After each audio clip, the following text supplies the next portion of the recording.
Good day to all my friends, subscribers, and viewers. So we have another listing, guys. Very close on this school, no?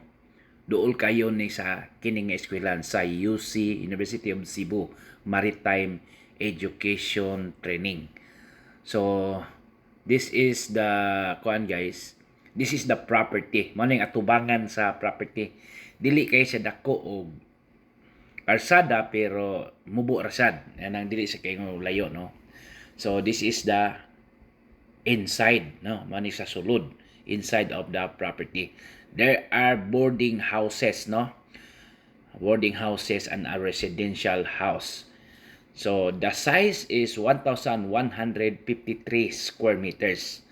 So this is an income generating property for sale. So ibaligya ni nila, guys, 1,153 square meters clean title for a package price of 50 million pesos negotiable. So manyo pa.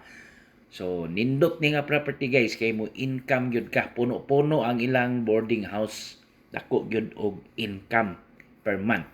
Initially kini nga kanang yellow color, no, kanang yellow color nga boarding house, puno-puno gina siya, guys. There are around 80 boarders, no, mga mix lang na mga trabahante, workers from SM, Seaside, Gaisano, Shopwise, and other businesses, no.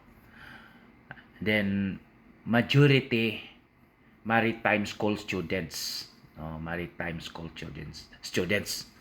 So there are common CRs and one room with CR. Nagibahin-bahin niya, guys. So naata sa sulod sa property, no. Then we're in the property. Then these are the yakong kuan ko sa owner, no, tour ko up to the third floor, no, up to the rooftop. So this is the second floor already, no. Actually, no, the price is around 43,000 per square meter. Naigo nag 43,000. This is the rooftop, no. Ari ang mga estudyante, kasagaran mga tao itawag og magmuni-muni. Diri sa ibabaw, joke sila diri, magtapok-tapok, ari sila kasagaran kay hamugaway man. This is already at the rooftop area. Kung kini, guys, imo ning ipa-kuan yun tanan, no, utilize yun nimo tanan, dako pag yun kag mahimo, puno-puno yun kung gusto ka og business. So kini nga house, kuan po ni siya, is part of the property ni siya. Dinapoy gaabang ani gamay ra, pero nindot ni, guys, kung imo ning i-improve, kung imo ni siya kung business gyud ang imo, negosyo gyud ang imo, ha. So ako manggi tan-aw pod ang iyang ROI.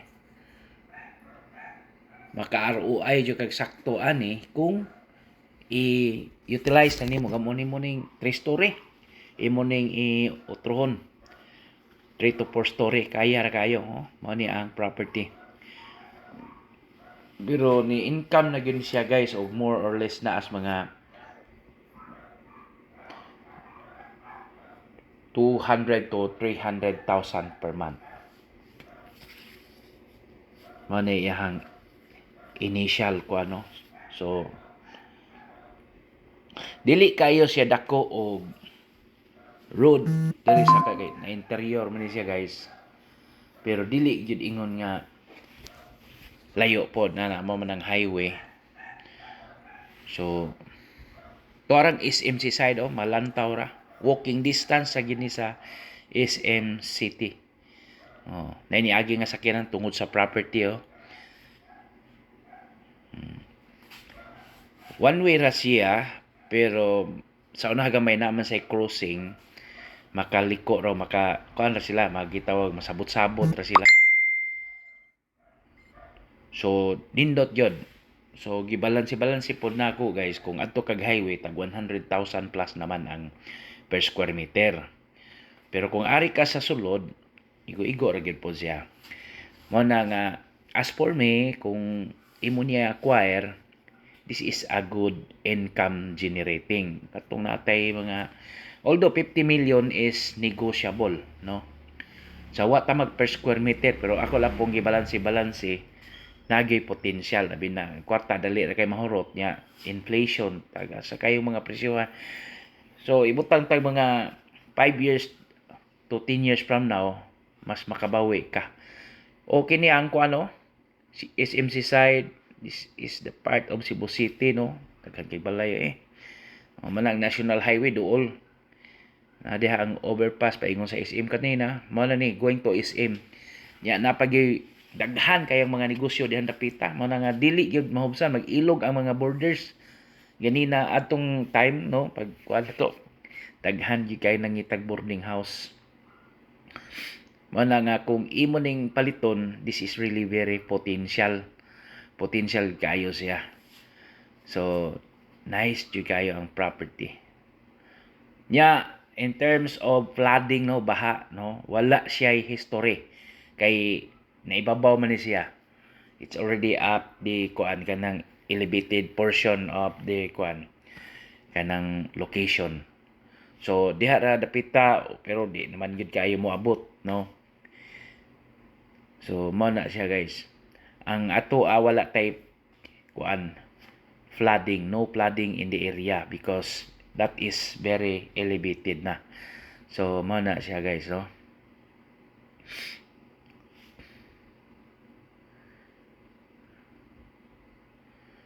So mo ni ang crossing, no, paingon diri sa property basta more or less naras mga gikan sa concrete road mosulod ra kag more or less nas mga 50 meters. Dool ra gyud kayo. Dool ra 50 meters ra. More or less. Nga naman ang syudad. Kung gusto tag syudad, kini. This is really very good, no. Potential ang atong presyo diri guys. Maayo gyud kayo, no. Super, no. Kitang SMC side, oh. Pabor na mo ato kag Cordoba na tanan. Nindot kayo. So makita na tong Lapu-Lapu, SMC side, No Star. Daghan kay kag access diha guys nya paingon Cebu City meaning naka sa sentro. So center of the city kung gusto kag income generating guys kini gyud gapo gyud siya pinakanindot 50 milyones kanang 50 milyones masabot-sabotan pa man na guys kay according to the owner see by yourself and let's talk. Mani ang gusto may tabo.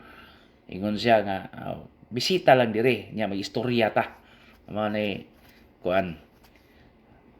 Klaro pagka-istorya. Istorya lang kuno mo. So, mani nindot sa property kay square ang yang pormasyuta. Nya kining maroon building nya kiring green color. Nya nay rooftop klaro kayo. So, nindot siya, nindot.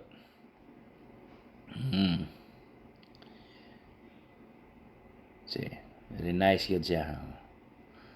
Ang owner. Daghan pa kag mahimo, pwede ka mahimo kantin. Nabi na gusto jud kang magnegosyo, kini gyud pinaka-potential yun kung gusto kag business.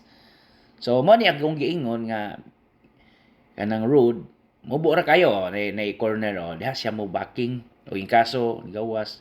So dra to gamay din mao na ni ang concrete road. Mubo ra kayo basta mga 30 meters sa ana. This is going to SRP and sa highway, no.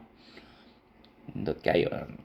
Basta walking distance yun guys, potential yun nga property niya. Regarding sa pricing lagi, kung interested ka, mohangyo o unsa ba, see by yourself yun. Tanawa kay gusto ka lang business, kini ang potential. Pwede turbuhaton ni mo 3 story, 4 story, 5 story ba. So mo ni usas nagdagbida, no, kining new arena pod, no. Bag-o ning gibuhat sa murag kombinasyon sa SM City o Ayala, sila may kuan di sa SMC side o sa seaside part of the SRP o yan naman ng SRP no. Ito ni meaning ng SRP. So na SM no. Oh, so South Reclamation Project niya perti mga mahalag yuta diri guys. Super no. Mao na nga kadto pabor gyud to nato kung mag-business ta. This is the SM City no. Mao na ni siya. Malantaw na to sunahon ang New Star no. Daghan kayo kuan. No Star no. Kita kay No Star. Na diha ang mga gusto kang tawag ana mag games mga sa sugal. Gusto ka sugal sa mga dato na diha guys. Kanang gitawag o casino. Diha ka mag-casino. Yan napi isa kanang El Corso sa PhilInvest Development no. El Corso na po diyan nindot sa na nya di apay lain sa blood center no. Subnational Blood Center Visayas. Ano mga potential mga building nga just makaingon tag near to the property we are selling. Duol ra man gyud na pila ba na duol ra kayo as in no. Duol yun super no. Dire ta nagpahalay-halay tagamay dire sa highway sa SM Malanta na to ang Cordoba Link no. Siselix. Dayan no. Paingon po so kanang mga agka na nga kuan dia street dia guys ana moagi ang parabuhol sa amo sa Bohol na kita na ko ang duha ka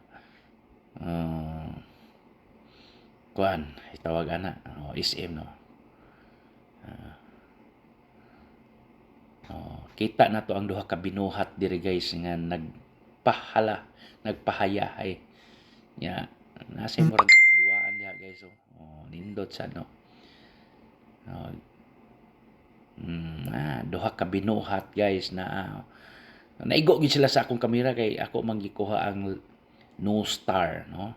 Kining atbang murag suroyanan nis mga bata kay nay Ferris wheel diyan napitaw na diha hata maglingaw-lingaw no.